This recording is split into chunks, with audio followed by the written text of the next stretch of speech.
lo que se llama referencias y citaciones. Es una parte muy importante porque ya hemos dicho que fallar en esta parte significa que te digan que es un plagio, no otra cosa, que has plagiado, que has cometido el delito de plagio y por eso te pueden retirar el título, te pueden además denunciar penalmente y la situación legal es así. Imagínate que tu tesis de acá a 5 aprobados, ya eres médico, la doctora ya es médico, graduada, todo. Y la SUNEDO se le ocurre ya 5 años de graduada a revisar su tesis. Encuentra que hay similaritud, demasiada similaritud con los softwares llamados antiplagio y le dice no, esta tesis es plagiada. 5 años ya la doctora está en la residencia. ¿Y qué hace? La SUNEDO simplemente dice muy bien, se le retira el título. Punto, se acabó, chao. Gracias, señor médico, la doctora. Segundo, la denuncian penalmente por falsedad genérica. Tercero, ¿quién era su asesor? La doctora Quiroz. Denunciada por cómplice en falsedad genérica. O sea, el asesor todavía, los asesores todavía nos llevamos premio por andar asesorando sus trabajos, ¿no? Entonces, eso es lo que pasa. O sea, no es solo mantener la parte ética que está bien, que yo tengo que ser consciente, que copiar y pegar, eso es una mala costumbre, que ya no debe existir. Debo ser consciente que debo reconocer lo que es de cada autor y poner, pues, de dónde lo he sacado, ya del Perico Los Palotes, ya de tal sitio, ya punto. Lo copio, todo eso lo pongo. Esa es la parte ética, pero no lo cumplo, o por casualidad se me olvida una que otra referencia, por casualidad se me olvida una que otra referencia, entonces va a pasar eso.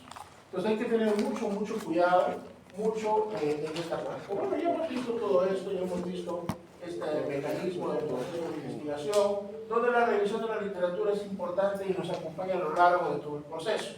Pero esa revisión de la literatura no simplemente implica coleccionar, tengo 1000 artículos del tema, tengo 500 artículos del tema, sino saber elegirlos, que eso ya he tenido en otra clase, hacer una lectura crítica de la información, hacer una lectura crítica de la investigación, que se llama, y además organizarlos según sus intereses. Ya hemos dicho, es muy típico ver los trabajos, por ejemplo, cuando las variables principales son, por ejemplo, un problema clásico es, ¿no? Digamos, ¿no? ¿Cuáles son las características o cuáles son los principales factores asociados a infección de herida operatoria de posoperados de apendicectomía laparoscópica versus apendicectomía abierta? Es un tema que les encanta hacer a todo el 99% de los residentes de cirugía quieren hacer esta tesis para graduarse, ¿no? Infección de herida operatoria por cualquier cosa. Muy bien, leo su marco teórico, embriología del apéndice, histología del apéndice, 10 páginas, anatomía del apéndice, 10 páginas, 50 páginas de bibliografía. Un momentito. ¿Cuáles son tus variables principales? Así, principales factores asociados de qué? De apendicectomía, cirugía de qué? Apendicectomía abierta, peso laparoscópico. Muy bien. 50 páginas, no me has hablado nada de los principales factores asociados. No me has hablado ni un párrafo de herida operatoria, infección de herida operatoria. No me has hablado ni un párrafo de las tareas, porque tienes que describir. Se supone que un trabajo de investigación no es para todos. Si yo leo un trabajo de neurocirugía y yo que soy oftalmólogo, probablemente el 99% sea chino para mí cuando me empiezan a hablar de esta técnica, de quirúrgica, no sé cuánto, de la vía no sé qué, porque la medicina se ha súper especializado. Entonces, en mi parte de la revisión bibliográfica, tiene que ser un pequeño resumen. Yo tengo que poner ahí un resumen de la técnica de la cirugía laparoscópica de apendicectomía, de la técnica clásica, de lo que me dicen los estudios de las infecciones en ambos, perfecto. Eso tengo que hacer. Pero no voy a tener 50 páginas de anatomía del apéndice, embriología del apéndice. Ese no es el tema. Entonces tenemos que tener cuidado, por eso cuando revisamos, hacemos la revisión de sus antecedentes, tienen que estar en relación a las variables, ¿no? Como ya hemos dicho todas, ¿no? Sus variables van, definición de variables, van en función a sus objetivos, de los objetivos van en función al problema y la pregunta. Eso ya lo sabemos. Y si ustedes no lo tienen en la variable, no lo pueden poner en su ficha de recolección de datos. Y no lo podrían tener en resultados. Entonces es un sistema que recorremos. Y todas las variables que ustedes pongan tienen que estar sustentadas, refrendadas por la revisión de la literatura. Muy bien. Entonces, bueno, ya se busca de la literatura, eso ya he tenido en su clase, cómo hacer, diferentes técnicas, pero básicamente tenemos que hacer lo siguiente, definir una búsqueda, cuando ustedes están buscando su literatura, la búsqueda propiamente dicha, cómo la voy a almacenar, establecer fuentes donde recuperar y almacenamiento de las referencias recuperadas. ¿Por qué? ¿Qué sucede? Una tesis no les demora un mes, por lo menos le va a demorar 6 meses a 7 meses. Lo que ustedes leyeron hoy día no se van a acordar el próximo mes. Y a todos nos ha pasado, ¿dónde está? Yo leí, sacan sus fotocopias, buscando, ¿y dónde está? Yo lo leí acá, ¿dónde está? Buscando sus archivos, no, en este USB, no, en el otro, no, está en la laptop, no, está en la tablet, ¿dónde está? Un desastre, no saben dónde está la información. Entonces no es solo buscarla con técnicas apropiadas, sino también saber almacenarla, clasificarla y saber cómo recuperarla. La forma antigua, más fácil de esa, era hacer las benditas tarjetitas, ¿no? Que seguro todavía en el colegio les han mencionado hacer las tarjetitas de resumen. Esa es la forma antigua, ¿no? Ponías el tema, el título, la fuente y hacías un pequeño resumen. Ahora en la actualidad podemos hacerlo en la computadora. Cuando lo decimos en clase, una tabla en Excel donde pongan los autores, el título, dónde está la página, los principales resultados, es una forma de hacer un resumen. Entonces ustedes van a buscar mucho más, esta era del autor fulano de tal, esta era de esta revista, esta era de esta otra libro, ¿no? Entonces hay que organizar y saber organizar su bibliografía y así va a ser más fácil recuperar la información, porque a veces pasa y hemos encontrado tesistas que dicen, uy, ¿este dónde lo saqué? No importa, se lo pongo a esta otra bibliografía y no está. Cuando yo pongo el software o cuando hago una revisión adecuada o exhaustiva, y yo voy a salir, y es muy común encontrarse, ¿no? El numerito en un artículo, el 15. ¿Hasta qué artículo es el 15? Ahí está. Pero no se trata de lo que están poniendo ahí. Han puesto por poner, por llenarlo, ¿no? Entonces, esto hay que tener en cuenta, porque además de todo esto que nos sirve para tener adecuadamente nuestra información, tenemos que tener una conducta responsable de investigación, ¿no? Y en la cual incluye no llenar por llenar, no es que yo quiero cumplir, llenar mis 50 páginas y ya está, para tener mi 20, ¿no? Que lamentablemente es una costumbre muy arraigada entre todos nosotros. En básicas, no me digan que no, farmacología, por decir un bioquímica, una monografía de 50 páginas. ¿Qué haces?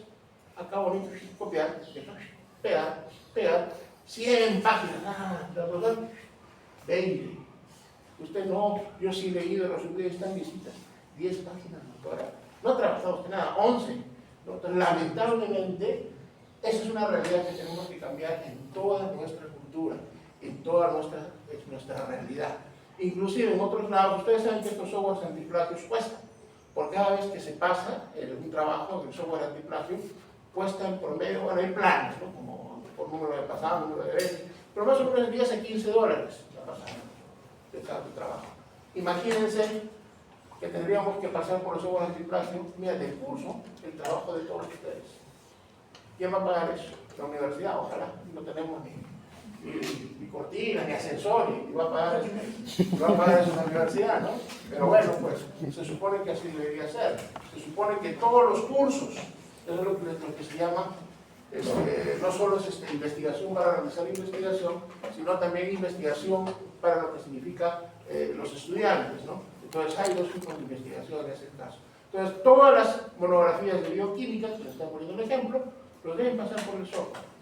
Y como es parte de aprendizaje, decirle, mire doctor, usted tiene 90% de similitud con estos trabajos. ¿Qué pasó? Porque probablemente la doctora que hizo 10 páginas va a tener un 15-20%, es normal, siempre va a haber cierta similitud, ¿no? Pero sí, eso es lo que debe hacer, hizo citaciones apropiadas, hizo la apropiada parafraseo, ¿no? Que es lo que tenemos que hacer, ¿no? Entonces, eso deberíamos hacer, lo que se llama la investigación formativa, ¿no? Imagínense y decirle ya, este es el primer trabajo, ya está el doctor 90%, te voy a poner 10 en el trabajo. Segundo trabajo, lo mismo. Tercer trabajo, lo mismo, desaprobado el curso. En otro curso, lo mismo, muchas gracias, cámbiese de facultad o váyase a otra carrera, ¿no? Entonces, así debería ser, porque es la parte de formarnos, ¿no? Pero en la realidad, pues sabemos que esa es una realidad todavía que es un poco cara para todos nosotros como nuestra realidad, ¿no? Y es más, yo les cuento de mi experiencia propia cuando estuve en la universidad, primero, cuando estuve en la Universidad de Puerto Rico, de residente, fui a hacer un curso, y nosotros estamos acostumbrados, no vamos a ver la fotocopia, llevamos el libro, le sacan la fotocopia y no pasa nada, ¿no es cierto? O llevar un libro y le sacan la fotocopia. Y uno de los profesores del curso, que era autor de su libro, agarró y le dijo, muy bien, yo sé que ustedes lo tienen, no pueden comprar el libro, que cuesta $200, que no que ustedes vienen de toda Latinoamérica, perfecto. Hizo en una hoja, yo, profesor fulano de tal, autorizo, el autor del libro, a que fotocopie mi libro, ya yo no la fotocopia. Nosotros que estábamos, pues mi grupo estábamos de Colombia, gente de Paraguay, había gente de Brasil, de otros lados, dijimos, bueno, pues será, ¿no? Pensamos que era como nuestro. Fuimos al frente de la universidad, saliendo de la universidad, que hay más que fotocopiadoras, son tiendas donde venden libros, cuadernos, y además hacen fotocopias, y le dijimos, ¿por qué? Por favor, denos una fotocopia de este libro. Entonces, el empleado nos miraba, no se puede. No se puede el empleado. ¿Por qué? Porque los libros no se pueden fotocopiar, puedo fotocopiar máximo una página, pero no todo el libro. ¿Por qué? Porque es la norma. Y el vendedor, ¿no? Acá le das el libro, vas acá a Wilson, cópiame el libro y encima se copian para ellos y lo venden en Amazonas el día siguiente, ¿no es cierto? Esa es la diferencia. No se puede. ¿Pero por qué no se puede? No, acá está la autorización del autor. Sí, pero necesitamos además la autorización del editor. No se puede. No se pudo fotocopiar. Bueno, como siempre, otra cosa, aparte que los latinos, pues ahí apaga tu cámara un ratito, los latinos, como siempre recursivos, agarraron bien el actor, empleado de la fotocopiadora, le dice, no se puede. Bueno, es muy verde, vamos a la otra. Igualito, vamos a la otra. Igualito. Entonces es parte de ya nuestra cultura, parte de cosas que tenemos que cambiar, ¿no? Por ejemplo, ¿no? Otra situación, ¿no? Que se ve muy común afuera, ¿no? El pasarse una luz roja. Desde que son chiquititos, los bebés están formados, o se les dice que pasarse una luz roja es un delito. ¿Cómo un delito? Sí, un delito así como matar, así como robar, así como... es un delito. Pasarse una luz roja. ¿No? Acá el mismo policía está rojo, se pasa. Entonces son cuestiones de la cultura que cambian mucho, ¿no? Entonces, para ver todo eso, pues, cómo nos formamos, ¿no? Inclusive ya después, cuando regresé a la Universidad de California y estábamos haciendo ya papers, y como va el nombre del autor, pues el autor correspondiente, el que era jefe de mi mentor, siempre revisaba y decía, ¿y esta bibliografía dónde está? ¿Y esta bibliografía dónde está? ¿Y esto de dónde ha sacado? ¿Y está la citación? Y se ponía, decíamos, pues ahí sí tenía, no gente de Latinoamérica, sino tenía ahí compañeros hindús, pakistaníes, egipcios, y de otras partes del mundo, coreanos. ¿Y por qué se pone tan obsesivo en eso? Era muy sencillo, porque si a él, como autor principal, le encontraban que había tenido uno de estos errores en citación o sospecha de plagio, simplemente la universidad lo despedía.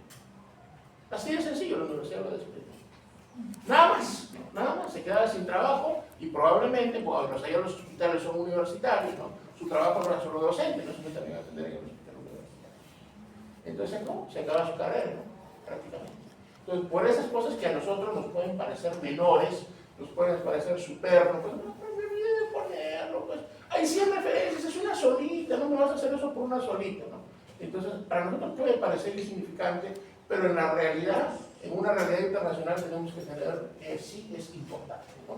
Bueno, entonces cuando yo busco información tengo un principio general, a mayor especificidad, mayor opción de éxito en la búsqueda, ¿no? Por supuesto, ¿no?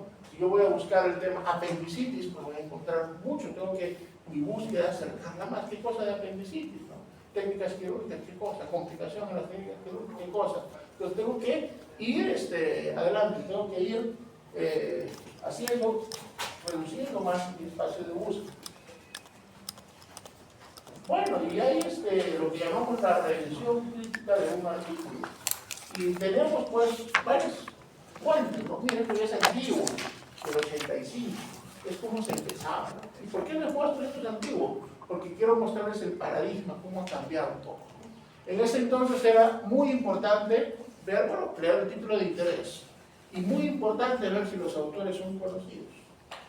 Era muy importante, no, esto lo escribió el maestro, ¿no? El maestro dice, es lo máximo, yo le creo lo que dice el maestro, ¿no? El autor viene así, ¿no? Y a veces habían algunas cosas que eran simplemente opinión de nuestros maestros, conclusiones de sus experiencias, pero no estaban basadas en lo que hoy llamamos medicina basada en evidencias, ¿no?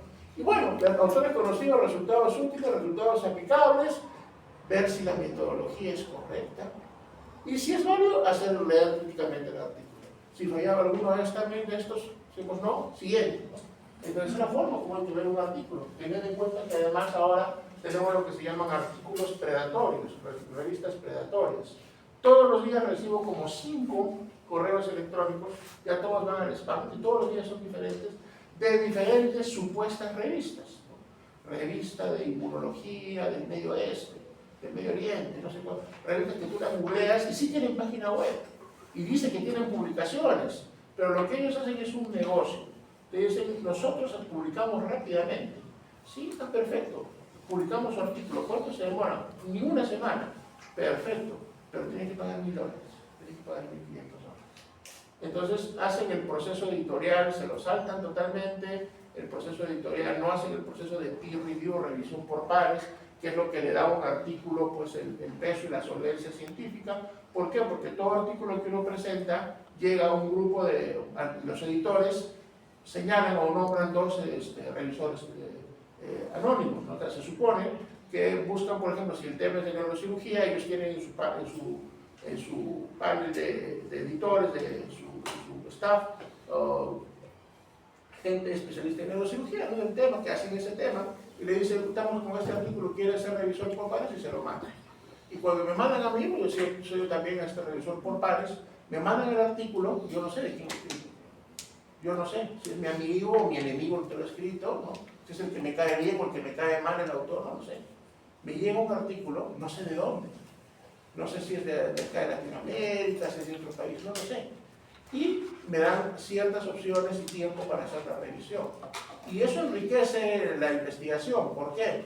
Porque tú sin saber quién es y con esa libertad, si tienes de, uy, es el trabajo de mi amigo, no, pobrecito, no te van a publicar, ¿no? O decir, ah, ese me caía mal, ¿no? Ahora a ver, ¿no? No, sin tener esos 2 extremos, ¿no?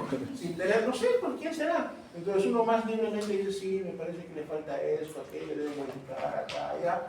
Y los 2 revisores entregan eso al editor, y el editor puede decir, no, demasiadas correcciones, artículo mal, no se acepta. O simplemente decirle, doctora, se le revuelve el artículo con las correcciones de los revisores, cuando levanten las correcciones lo volverán a revisar y así.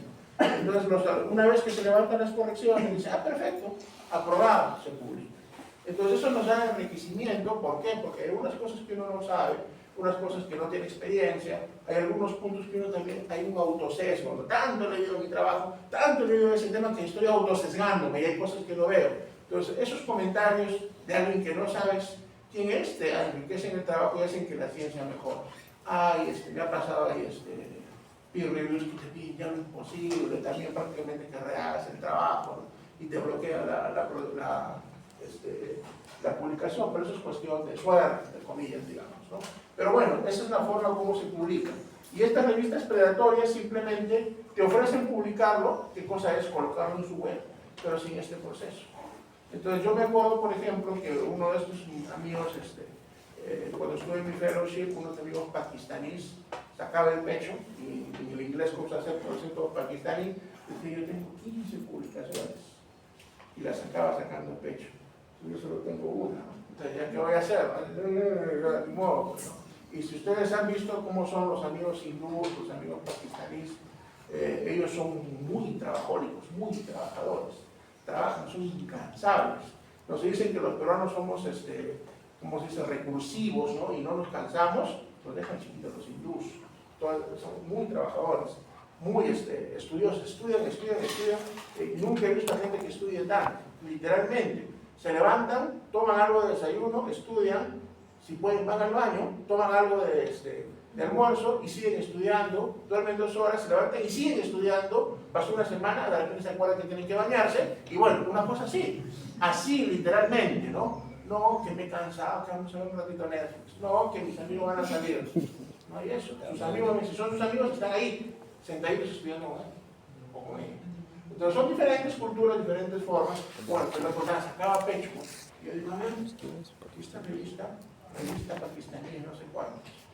La metodología está recién, no tenía ni población ni muestra, pero ya está publicada.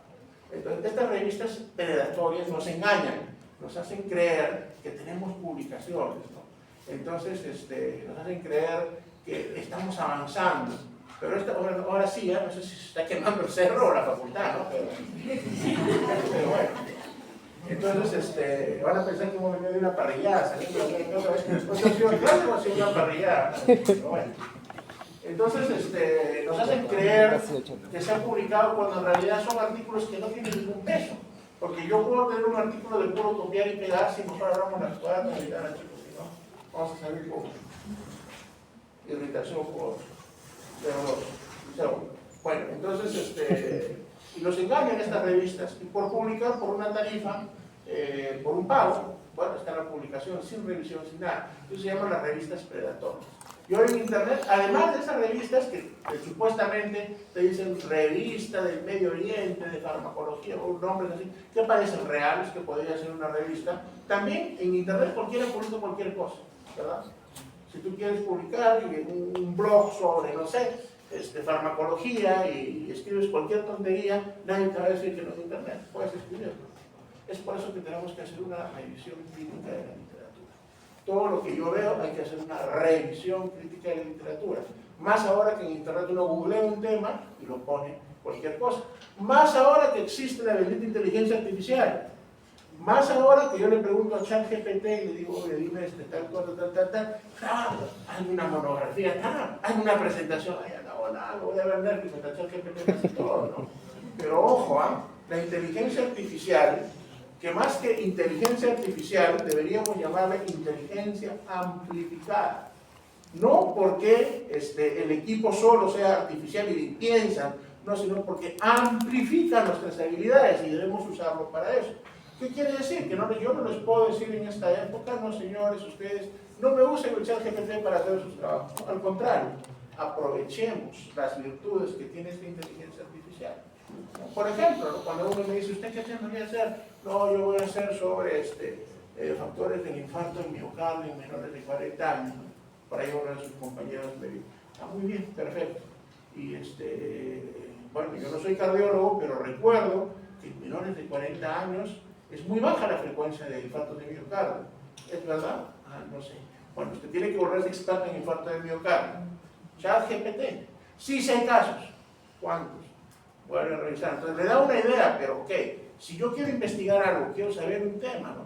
Por ejemplo, quiero saber cuáles son, no sé, los principales factores asociados a infarto, el ChatGPT me puede ayudar. Y a partir de ahí, yo tomar como base para buscar otros artículos, buscar otras publicaciones, haciendo mi lectura crítica de la investigación. Ahora, yo no puedo copiar y pegar el ChatGPT, por lo que me dice ellos. Yo le digo, hazme una introducción de 10 páginas, porque hay inteligencias artificiales que le pueden decir así, necesito 1500 caracteres sobre este tema.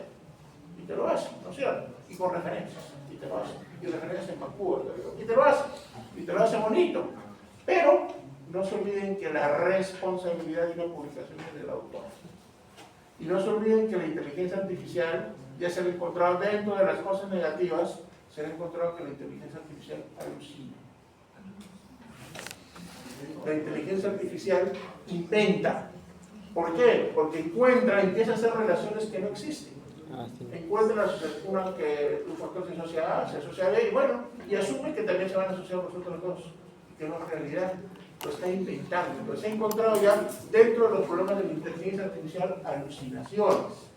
¿Ya? Entonces no podemos creer ya ni inteligencia artificial puedo crear desde su compañero. ¿Y ahora quién va a hacer mi monografía? No. Pero por eso es que la responsabilidad es de uno. Yo tengo que revisar lo que dice la inteligencia artificial. Muy bien, yo no sé nada sobre aneurisma de la comunicante anterior. Ya, perfecto. Que me ayude el ChatGPT u otra herramienta a saber definir las frecuencias, la población, las características generales de qué cosa es un aneurisma de la comunicante anterior. Perfecto. Pero a partir de ahí, yo hago mi lectura crítica de artículos, empezar por libros, artículos de revisión y artículos científicos. Y si se me ocurre a mí poner la inteligencia artificial como parte de mi trabajo, estos 3 párrafos que los ChatGPT están bonitos, están bien, los pongo. Yo tengo que poner, cuando yo estoy haciendo ya mi artículo, en la parte donde dice acknowledgements o reconocimientos, así como pones agradezco, no sé, a la doctora Quiroz por haberme ayudado en tal parte de mi trabajo, por decir, ya perfecto, son reconocimientos, tienen que poner además, agradezco a ChatGPT, no, eso no van a poner, pero van a poner, esta parte se hizo con ChatGPT. Estos datos se analizaron con esta inteligencia artificial. Estos gráficos estadísticos se hicieron con esta otra inteligencia artificial. Tenemos que poner, ojo, bueno, sigamos con esta parte y estamos dando muchas vueltas. Entonces apareció ya a partir de los 90, ya también es antiguo para ustedes, la famosa medicina basada en evidencias. ¿Ya? Pero yo recuerdo que ¿qué pasó? ¿No? Que se lo tendrá que sentirle más bien, si no vamos a dormir todos. Bueno, entonces yo recuerdo todavía cuando era alumno, en los años entre 2000, en que empecé medicina, más o menos 2001, 2002, iba al hospital de Mayo, y yo encontraba pues a los grandes maestros. Iban en toda la sala los grandes maestros, los más viejos, los más antiguos del hospital, en la sala Julián Arce, por ejemplo.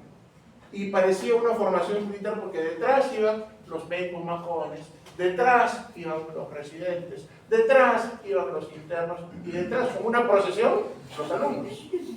Y así entraban y una cama.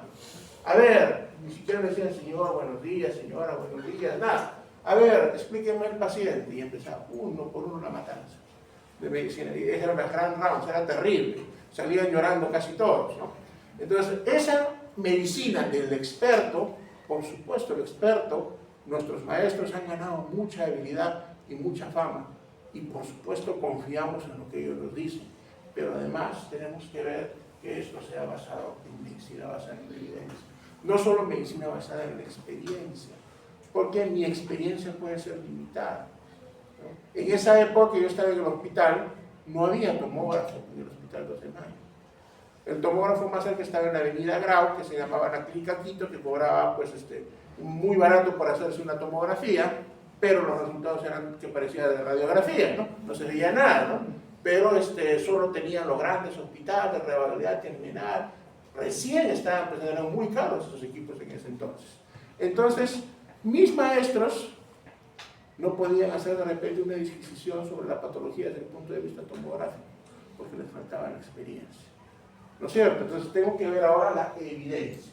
Y bueno, ¿para qué interesa esto de la evidencia? ¿Por qué?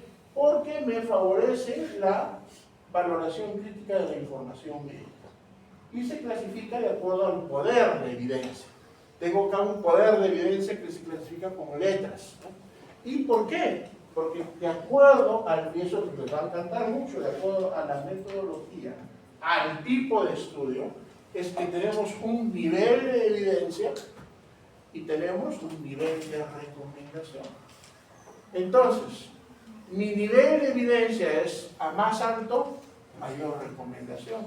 Y vamos a ver quiénes están en la base, hablamos de una pirámide. La opinión de expertos. Ese artículo de revisión que yo puedo escribir, redactar en alguna revista, está en la base. La opinión de mis maestros está en la base. Las investigaciones de laboratorio, empezamos con los ratoncitos, con tejidos, está en la base.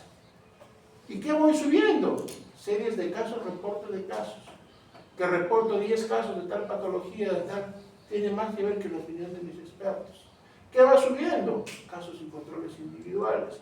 ¿Qué va subiendo? Revisión sistemática de casos y controles. ¿Qué va subiendo? Cohortes individuales, estudio de cohortes, revisión de estos estudios de cohortes. ¿Y qué es el tope? Los estudios randomizados controlados. ¿Esos qué tipo de estudios son? ¿Ah? Experimentales. Y las revisiones sistemáticas de estos estudios se llevan a tope. ¿Qué quiere decir? Que si yo por ahí veo un reporte donde dice, ¿no? Por ejemplo, hace algunos años empezó la novedad, ya que estamos hablando de apendicitis, y muchos tienen cara de ser futuros cirujanos, ¿no? Que se puede dar tratamiento antibiótico para la apendicitis. Dile eso a mis maestros antiguos. ¡Qué cosa! ¡Imposible! Está loco, seguro es internista, es falso cirujano. No. Apendicitis hay que cortarle. Desde el esternón hasta el pubis, para buscar la apéndice, pero hay que cortar. Bueno, ese era su paradigma en ese entonces, ¿no es cierto? Han avanzado las técnicas quirúrgicas y todo, pero imposible antibióticos. Empezaron reportes que en algunos casos de apendicitis temprana se podía dar tratamiento antibiótico y ya no necesitaba hacer cirugía. ¿Es verdad eso? Ya hay reportes. Ya, ok, si eres de caso reporte, ya le creo, ya, perfecto. Pero para que esto sea hecho una norma, tiene que hacerse un estudio randomizado controlado y poder ver el hijo de 10 pacientes, a uno le doy antibióticos, a otro no le doy antibióticos, y evoluciono a ver cuántos necesitan una cirugía de emergencia o no, por ejemplo, ¿no? Entonces, por supuesto, si hay consideraciones éticas, estamos haciendo solo un ejemplo. Entonces, esa es la forma como yo, una opinión, una observación, parte de una serie de casos, y como para que sea recién evidencia, y yo pueda decir, en estos casos, en estas características de apendicitis aguda en niños, se pueden dar antibióticos. Tengo que haber pasado por un estudio randomizado controlado. Entonces, esto es importante, porque si ustedes, cuando yo les pregunto a sus profesores, ¿qué tipo de estudio es? ¿Qué nivel de investigación es? ¿Qué tipo de estudio es? Es por esto, porque ustedes por lo menos me dirán, yo termino mi tesis y no quiero hacer nada de investigación, nunca más en mi vida. Es el curso más aburrido y más feo que he visto en mi vida. Ya está bien, no te creo, porque cuando hagas tu residencia te vas a tener que hacer, cuando hagas tu maestría también y tu doctorado también, o sea que no creo que te quedes así como médico general, porque ya no es el estilo, ¿no? Vas a tener que hacerlo ya, pero perfecto, ya solo por la tesis y nada más, perfecto.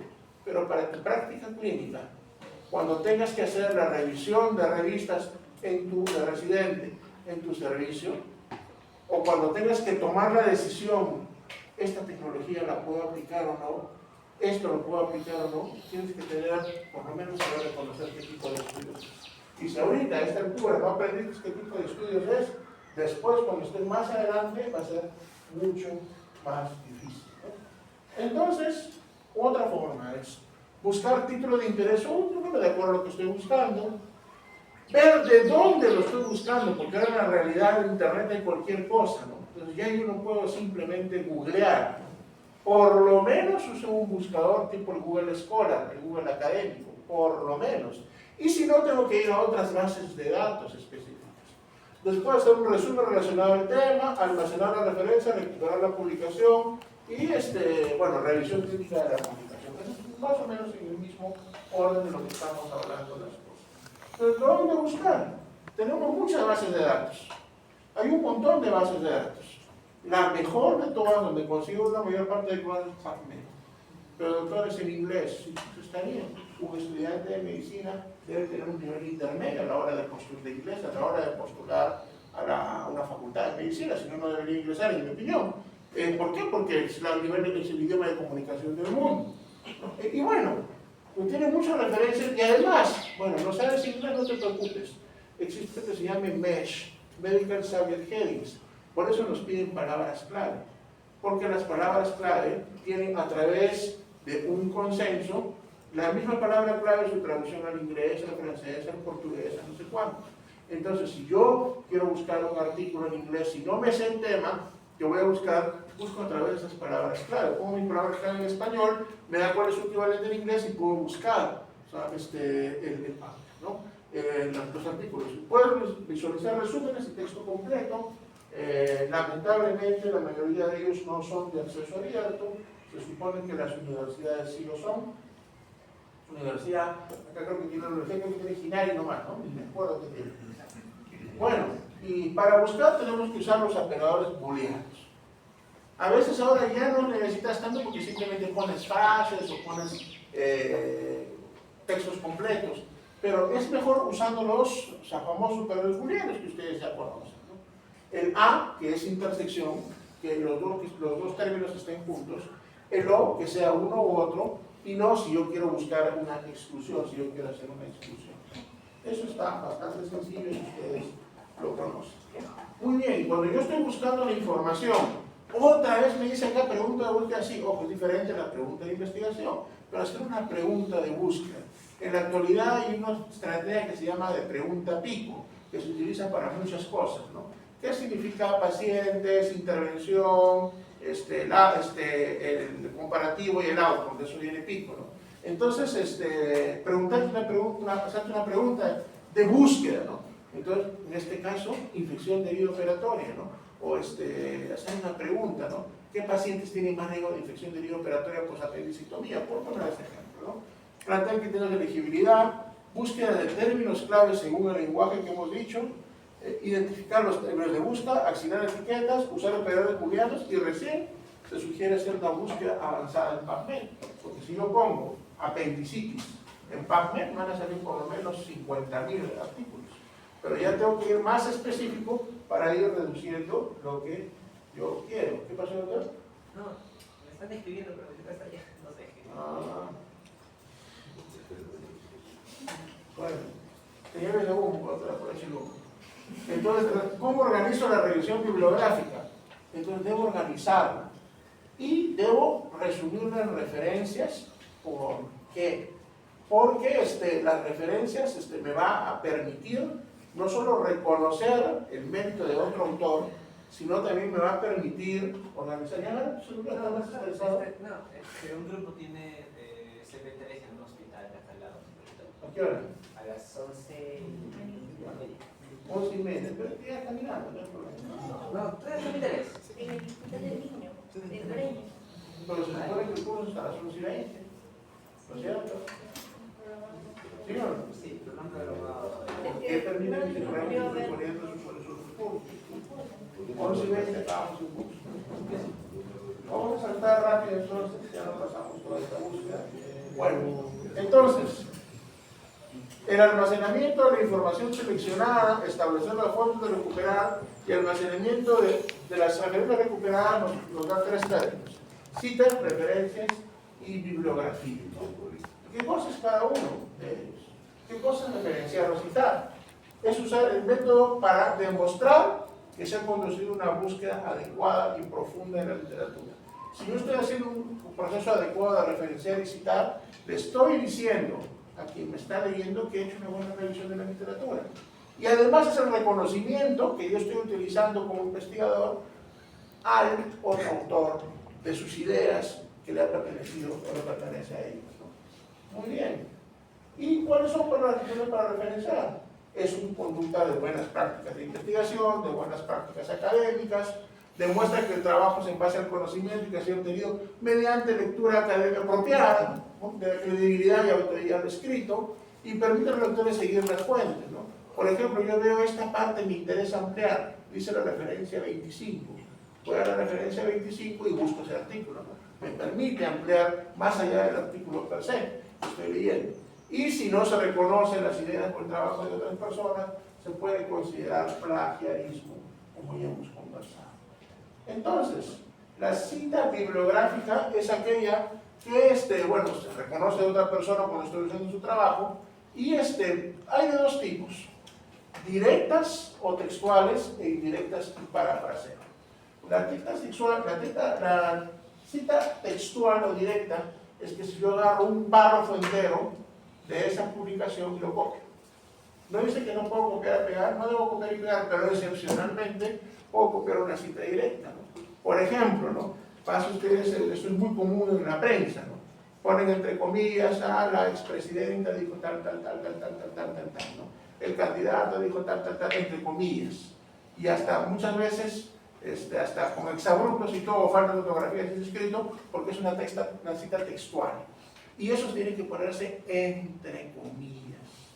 Siempre entre comillas, y por supuesto hay que hacer la referencia como tal. Si no lo pongo entre comillas, no va a ser conocido como una cita directa o cita textual. Y se puede añadir, terminando esto, la abreviatura SIC, S-I-C, que significa tal como está. Y las citas indirectas o parafraseos, ¿no? Entonces, ¿en qué consisten las indirectas o parafraseos? ¿Qué es lo que ustedes tienen que hacer, ¿no? Yo leo el artículo, ¿no?, muy bien, dice principales factores asociados a preeclampsia en adolescentes, en gestantes adolescentes en el hospital, no sé qué. Muy bien, leo todo muy bien. ¿Y qué cosa es mi estrategia de parafraseo? Ya leí una o dos veces, tapo mi bibliografía o cambio de ventana en la pantalla y tipeo lo que me acuerdo, ¿no? Tipeo allá así, me dice que hay un alto porcentaje de complicaciones por preeclampsia en mujeres que están adolescentes, etc. Muy bien, eso me acuerdo. Leo una segunda vez y además tal. Y ahora, como no me voy a memorizar o tengo que estar seguro de los porcentajes, Entonces, además, el ser presente adolescente es un 4.5 veces más de riesgo para el preeclampsia. Por decir, ese 4.5 lo verifico, lo leo y lo copio recién ese número para estar de acuerdo. Entonces, es una cita parafraseada. Con mis palabras estoy diciendo otra cosa. Y hay varias estrategias. Cambiar el orden, cambiar el sujeto por el objeto, ¿no? Ustedes se acuerdan del lenguaje, cuál es el sujeto, cuál es el objeto, ¿no es cierto? Yo puedo decir, los alumnos juegan fútbol, ¿no es cierto? Los alumnos han hecho un pastel. Esa es la forma directa, pero yo puedo cambiar en indirecta. El pastel fue hecho por los alumnos, ¿no es cierto? Entonces, el parafrasear, si yo pongo los alumnos hicieron un pastel, va a estar igualito con el artículo. Puedo cambiar el objeto a sujeto, el sujeto por el objeto, de acuerdo a lo que esté, y en vez de decir, digo lo mismo, el pastel fue hecho por los alumnos, ¿no? Entonces, si cambio algunos detalles en el lenguaje y hacer la parafraseo, ¿no? Entonces, referencias o lista de referencias o referencias bibliográficas. Esto tengo que tenerlo muy en cuenta. ¿Por qué? Porque todo lo que estoy viendo de otros autores tiene que estar al final organizado en una lista de referencias o referencias bibliográficas. Puede haber citas contextualizadas en el trabajo y tienen que estar organizadas con un estilo particular. Por ejemplo, en la universidad acá nos piden el estilo APA, ¿no? Y ustedes, por ejemplo, en sus antecedentes están poniendo, ¿no? Por decir, Pérez y colaboradores, o en el 2023 encontraron esto, o me ponen un resumen, la mortalidad fue así, entre paréntesis, no sé, Robles, 2018. ¿No? Esa es la forma de una cita contextualizada. Pero eso no quita que además me vas a hacer una lista de referencias o referencias bibliográficas. ¿Qué diferencia de bibliografía? La bibliografía es solo al final una lista de todas las fuentes que utilicé de consulta, sin que estén organizadas en el orden de aparición de las citas o sin que tengan una citación incluida, como estamos hablando, ¿no? Entonces, ¿qué normas hay para hacer las referencias bibliográficas? Tenemos las normas, ¿por qué? Porque no solo referencias, sino estilo de escritura. Las famosas normas de Harvard, que se utilizan en física, ciencias sociales y ciencias naturales, la Asociación Americana de Lenguaje Moderno, en literatura y filosofía, el estilo Chicago, que se utiliza en medicina, que es el más antiguo, es de 1906, tiene una última actualización en 2017, y algunas lo utilizan en medicina. Las normas de publicación de APA, de la American Psychological Association, que es la que lamentablemente utiliza la universidad y tiene que ver con psicología, ciencias sociales y humanidades, y digamos la más nueva de todas, entre comillas, es el estilo Vancouver, que es auspiciado, soportado por la International Council of Medical Journal Editors, editores de revistas médicas, Consejo Internacional de Editores de Revistas Médicas, ¿no? Entonces, la próstata, la próstata.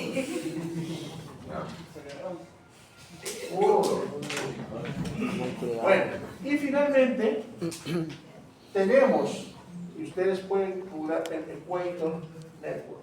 Equator Network viene las siglas, no nada tiene que hacer con nuestro país del vecino del norte. Enhancing the Quality and Transparency of Health Research. Entonces nos ayuda cuando yo quiero buscar, o sea, cómo escribir, qué tipo de investigación hacer, sobre todo para los que recién están empezando. Entran a esta página web y te va a dar muchas claves sobre cómo hacer la investigación. Y las normas de Vancouver las pongo primero porque es la que nos interesa a nosotros en revistas biomédicas, en ciencias biomédicas, en medicina y ingeniería biomédica, que está muy pegada a nosotros, es la número 1. Todas las revistas de medicina están en Vancouver, ¿no? Pero ¿por qué en la universidad tenemos APA? ¿Por qué razón? Porque somos una universidad grande. Y al psicólogo no lo vas a pedir que haga en Vancouver, al sociólogo, a la facultad de letras, a la facultad de matemáticas, no lo vas a pedir que haga en Vancouver. Entonces, una forma, digamos, de democratizar algo promedio para todos ha sido adaptar APA. Pero usted publica en APA su tesis y devuelve artículo, sus referencias tienen que estar en Vancouver. Tiene que hacer esa transformación a Vancouver, ¿no? Y en el 78 ya se reunieron en la ciudad de Vancouver, en Canadá, los editores y dijeron, vamos a establecer normas. Y crearon este comité, rigen la mayoría, casi el 90% de las revistas médicas, y no solo cubren referencias bibliográficas, sino también cómo preparar el manuscrito, procesos editoriales y también nos hablan de principios éticos. Y este fue su paper, cómo nacieron, esta es una lista antigua de cómo era su página web, y hay una adaptación al 2022, no sé por qué ya no ha salido, pero la otra también está en el 2022, en el cual bien, ahí tenemos recomendaciones, qué hacer, qué no hacer, qué poner, qué no poner, todo eso, ¿no? Pero una cosa que a mí me gusta siempre enseñarles y decirles que ustedes que aprendan es quién es considerado un autor, porque siempre eso es un conflicto, siempre es conflicto, se separan amistades, se separan matrimonios, se van de los trabajos, se rompen cosas porque quién quiere ser el autor. Y eso hay que determinarlo desde antes. Y para ser autor, tiene que cumplir 4 características. Si no cumple estos 4 criterios, no puede ser autor. Sí, pero es el jefe del servicio, es el director del hospital, es el decano de la universidad, de la facultad. No me interesa. Si no cumplir estos 4 criterios, no puede ser autor. Puede ser colaborador. Si ha cumplido 1 o 2 criterios, de los 4 puede ser colaborador. Y acá hay lamentablemente una conducta inapropiada de investigación, donde en muchos sitios se asume que es normal y lógico poner al jefe, al profesor, al maestro como autor, sin que siquiera sepa el título de la investigación, solo por complacerlo, porque quedar bien con él, o porque como nadie me conoce, me cuelgo de su nombre para que le lea mi artículo, ¿no? Entonces es una conducta inapropiada de investigación. Si no cumple esto, no debe ser considerado autor. Si coincide que es el profesor del curso, el asesor, los asesores siempre cumplimos por lo menos 3 de esos criterios, si es que coincide que es el decano y cumple estos puntos, sí puede ser considerado autor. ¿Correcto? ¿Cuáles son esos puntos? Contribución esencial referida a concepción, diseño, a la adquisición de datos o al análisis e interpretación de los mismos. Tiene que haber contribuido, una contribución esencial a eso. Participación, no solo ya participé, ya yo recolecté, fui al cerro y tengo resultados. No es suficiente. Participación en la redacción del manuscrito que llaman al texto. O la participación en la revisión crítica del mismo. A ver, vamos a corregir esto, aquello. Tiene que haber esa participación. Participación activa en la elaboración de la versión final a ser publicada. Tienen que estar de acuerdo, son 20 autores que están de acuerdo, sí, estoy de acuerdo que se publique esto. Y la más importante, estar de acuerdo a ser responsable legal de todo el contenido de esa publicación. O sea que si hay un plagio, porque alguien se omitió una referencia y se resulta como plagio, si yo estoy como coautor, estoy aceptando la misma responsabilidad que como todos los autores. No, pero yo soy el 5.º autor, la primera autora tiene la culpa. No puedo decir eso. Todos los autores cumplen los 4 criterios. Si cumplen menos uno, va a aparecer como colaborador. Y el jefe inmediato, el supervisor, el que financia, no puede ser autor si es que no cumple estos criterios. Nosotros que estamos en su tesis, ¿participamos en la concepción y diseño de la investigación? Sí. ¿Participamos en la adquisición de datos? De repente no, pero sí en el análisis de los mismos en interpretación, sí. O sea, nosotros los asesores sí cumplimos estos criterios, ¿no? Es por eso que sí se nos considera coautores, y de su tesis salimos como coautores. Si es que hay un plagio, ya salimos denunciados, ¿no? Bueno, entonces, para volver a la parte de referencias, se debe hacer una referencia siempre utilizar cualquier material desarrollado por otra persona, ya lo hemos dicho, lo que no significa una copia textual. Si es una cita textual, debe ir entre comillas, en inglés con estas comillas, con las comillas en español las apropiadas, seguidas de la sigla de la palabra SIC. Y las referencias se deben realizar en orden de aparición consecutiva. Esta es la diferencia con Vancouver. La primera referencia que pongo, no me importa, el apellido es con W, con Z, no me importa, es la primera, es la número 1. Y eso es diferencia con APA, porque en APA las organizo por alfabético. Entonces aquí es por orden. Yo voy a poner después de mi texto un número, 1. La referencia puede empezar en Zúñiga, puede ser la otra Zúñiga, no me interesa que sea la Z, es la referencia 1, como 1, Zúñiga. La referencia 2, con W, Washington, no me interesa acá el orden de alfabético, me interesa el orden de aparición consecutiva y tiene que tener un número al costado, que en algunos formatos puede ser un número arábigo simple, otros puede estar en superíndice, bueno, pero eso es detalle. Entonces, y además, ¿cuál es la forma? Yo debo tener lo siguiente: poner el apellido paterno seguido de la inicial del primer nombre, los autores separados por una coma, y se debe colocar punto al final del último autor. Hay trabajos que tienen muchos autores. Si hay más de 6 autores, solo van los 6 primeros, y luego se coloca la palabra etol, que en latín significa y demás. El título debe estar en el idioma original. Si el autor usó una revista en finlandés, pondrá el título original en finlandés, no lo que le tradujo Google Translate. Y el título abreviado de la revista. Todas las revistas tienen un título abreviado. Por ejemplo, el New England Journal of Ophthalmology, ¿cómo se abrevia? Se abrevia como NE Jour of New England Journal of Medicine, NE Jour Med. Tiene una abreviatura oficial. Seguido de el año de publicación, volumen, número y el número de páginas.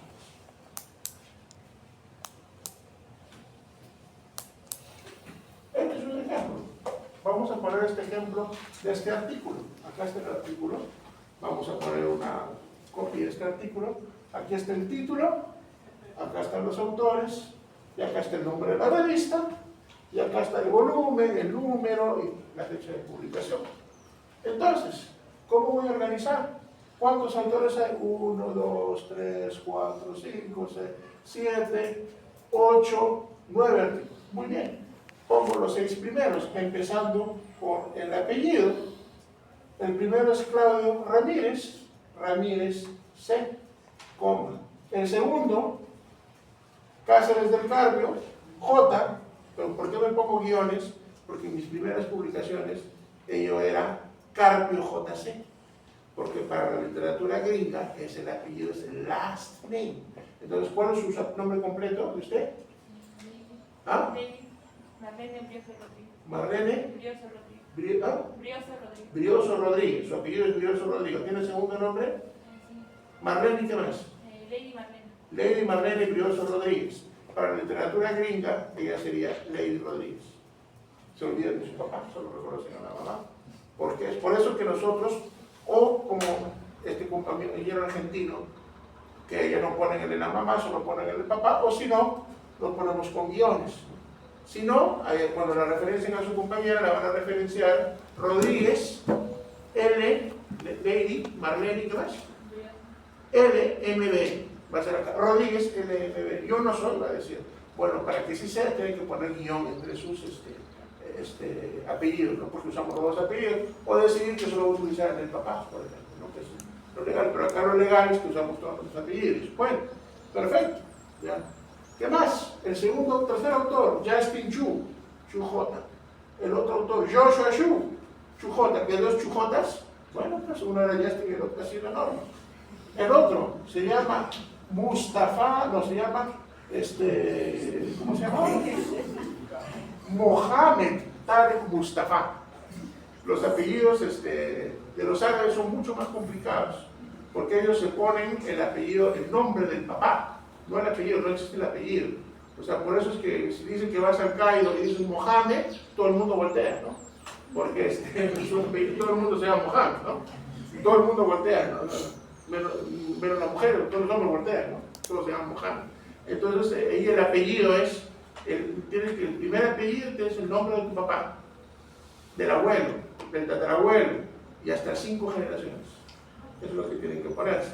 Entonces, este amigo, Mohamed, Tarek, Mustafa, porque es el nombre de su papá, el nombre de su abuelo, y así. Bueno, entonces, primer nombre, M, Tarek Mustafa, ¿cómo va?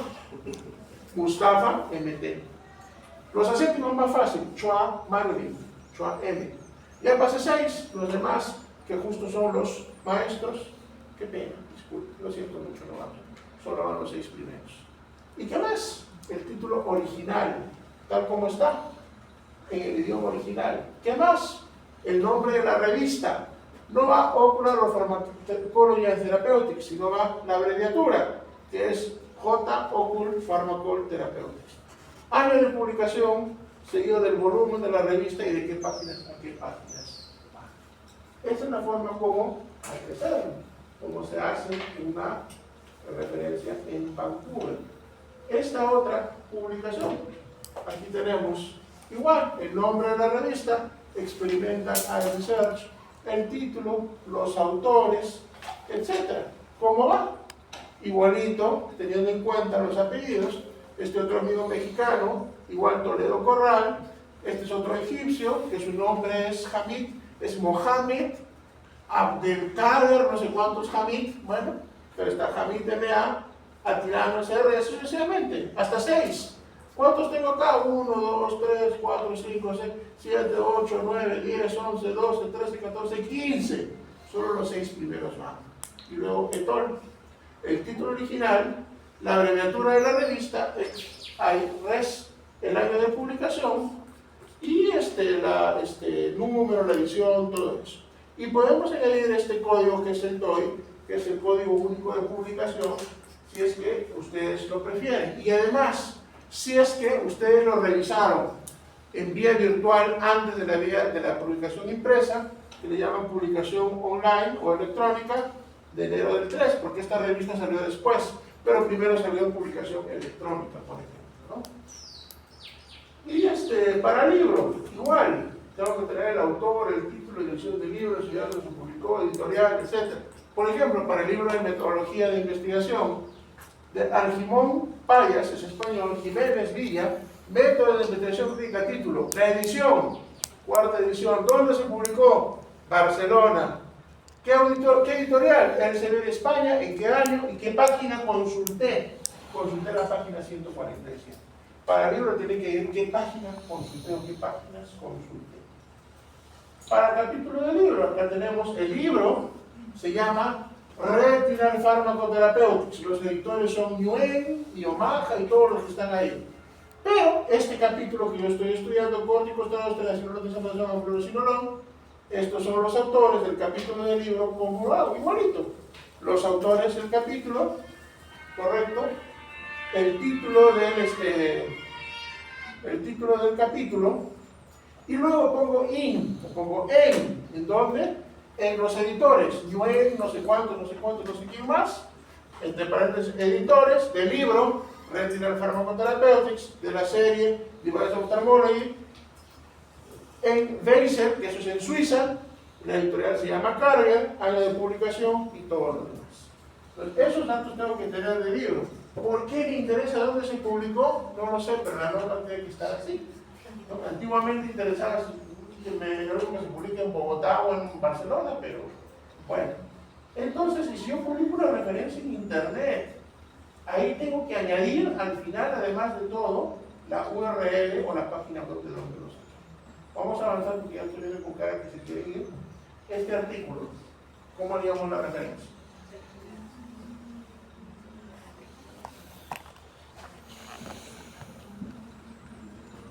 La revista es Análisis de la Facultad de Medicina, ya está acá abreviado, ¿no?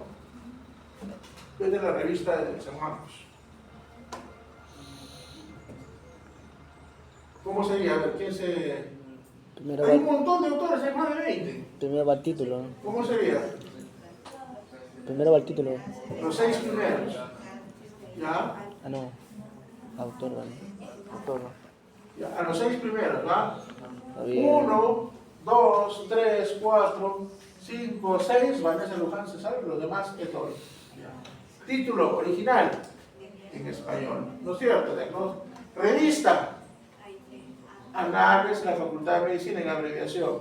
El año, la publicación, todo lo demás que ya hemos dicho. Muy bien, entonces, se fue. Bueno, muy bien, y ahora vamos a hablar de APA. Este es de 1922, va a cumplir 100 años, vienen los psicólogos, antropólogos, que dijeron vamos a ponernos de acuerdo para ver cómo hacemos nuestras investigaciones. Y publicaron en esta revista Psychological Bulletin, y estoy usando justo cómo se hace una citación en APA. En primer lugar, ellos consideran los apellidos luego una coma, la edición del nombre luego un punto, luego una coma, seguido del otro apellido con una coma, la edición del nombre, etc. Muy importante para ellos es esta sangría. No es que me he equivocado, tiene que tener esta sangría de media pulgada. Y además, muy importante es el año de publicación. Después va el título original, el nombre de la revista completa y el volumen, el año, las páginas consultadas y si hay URL. Correcto. Por ejemplo, este es un ejemplo de un artículo de revista, ¿no? Es muy similar. Todos los nombres, coma, punto, coma, etcétera, y la revista completa, volumen y todo lo demás. La diferencia es que si hay 20 autores, si hay 10 autores, 15 autores, pongo todos. Si es que hay 20 autores, pongo hasta el 19 y recién pongo que todos. Acá sí me pide eso. Por ejemplo, si ustedes quieren ver este mismo artículo que ya hemos visto, ¿cómo sería? Sangría. En APA, con la sangría primero. Sí. Acá eran hasta los 6 primeros, acá no, acá van toditos. ¿Todo? Los nombres van, coma, después del apellido inicial, Mustafa, coma, M.T. coma. Estamos viendo la diferencia.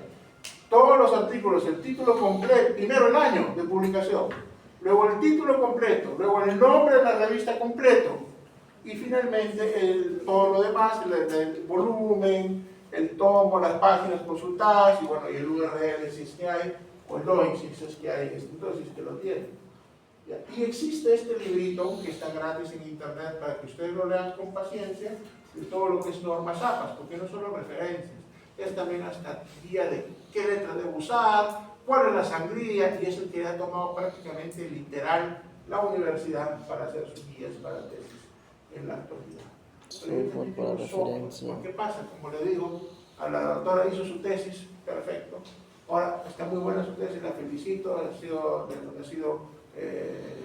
con totalidad de aprobación absoluta y ha sido denominada summa cum laude. Perfecto, excelente, imagínense su tesis summa cum laude de la doctora. Perfecto, vaya a hacer un artículo de su tesis. Tiene 100 referencias en APA. Ahora conviértalas. Manual puede serlo, sí, pero va a tener unas cuantas migrañas, ¿no?